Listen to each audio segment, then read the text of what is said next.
here's the Buddha. He says, live in joy and love, even among those who hate. Enjoy it, life. Live in joy and health, even among the afflicted. Live in joy and peace, even among the troubled. Quiet the mind, tend the heart, free from fear and attachment. Know the sweet joy of living in the way. And so I want to talk about this a little bit. You know, when the first of Donald Trump's laws or executive orders barring immigrants from the 7 predominant Muslim cultures came, and all these people were stuck in the airports, and it was only changing the vision of the USA from a place of refuge and a lamp, a beacon of freedom and caring to one of, you know, barring people and prejudice against Muslims and so forth. So I went down to the San Francisco International Airport for the demonstrations with my daughter, who is a young asylum lawyer who her organization, Oasis Legal Services, gets asylum for people, primarily LGBT, this organization, whose lives are in danger from around the world. A gay guy from Uganda who'd be stoned to death if he was sent back, or, you know, a lesbian woman from Guatemala where the gangs found out she didn't like boys and raped her, and, you know, all these things. So Caroline, my daughter, went down with a whole bunch of young lawyers to help. There were more lawyers there than there were people, you know, behind that immigration was holding. So then they put up signs, anyone need immigration help? It was beautiful. So there's all these demonstrations and the usual things, you know, with their signs and people shouting and the chanting, no ban, no fear, refugees are welcome here, and so forth. So then we went to one gate, 400 people were there chanting, and it was an exit gate right by immigration. And in the middle was a New Orleans jazz band. And so as everybody's chanting, no ban, no fear, the drummer kicks in and kind of gives them a little background rhythm.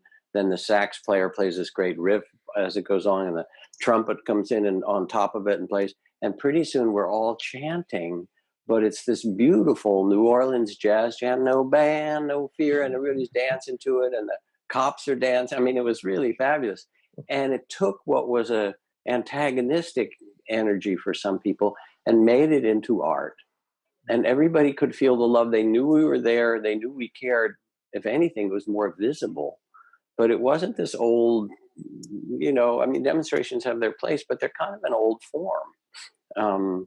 I'm all for looking for new forms, because you see a demonstration on TV. Okay, there's another. The big ones like March, Black Lives Matter, or, you know, March for Our Lives are powerful. But the truth is that in last January, a year ago, there were hands around Lake Merritt in Oakland, 5,000 or 10,000 people.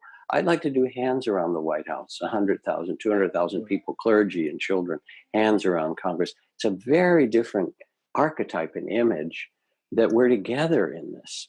So what was there in the airport, what was so true, we tend to be focused on the suffering, and we tend to be loyal to the suffering. Like, okay, that's where my life has meaning. This is Molly Ivins, who's a great activist and an author and so forth. She says, so keep on fighting for freedom and justice, beloveds, but don't forget to have fun doing it. Be outrageous, rejoice in all the oddities that freedom can provide and produce. And when you get through celebrating the sheer joy of a good fight, be sure to tell those who come after how much fun it was. And so, you know, yes, a person can make a difference and needs to. And our job is to quiet ourselves and then to reach out and mend the part of the world that we can mend, to lend our voice to the place that we can, to touch it, and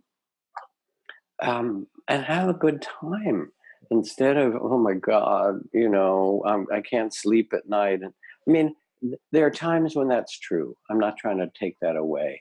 When people, you know, when we get so touched by what's happening and the pain of it to animals, to the earth, to children, to human beings. And we want to stand up, and it's really good. But we have a bigger task. We actually have to give birth to a humane and vast consciousness. And that with the outer technology of the world has become so extraordinary that we have the great Library of Alexandria in our pocket, along with, every bad cat video that was ever made. And we can talk to people, climbing in Peru from our restaurant on a boat in, the South Seas. It's just extraordinary in a generation or two. But the technology isn't going to stop continuing warfare and continuing racism, continuing environmental destruction.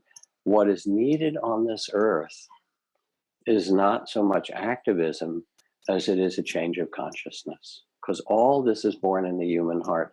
And you who are listening and we can be part of, can awaken to this change of consciousness.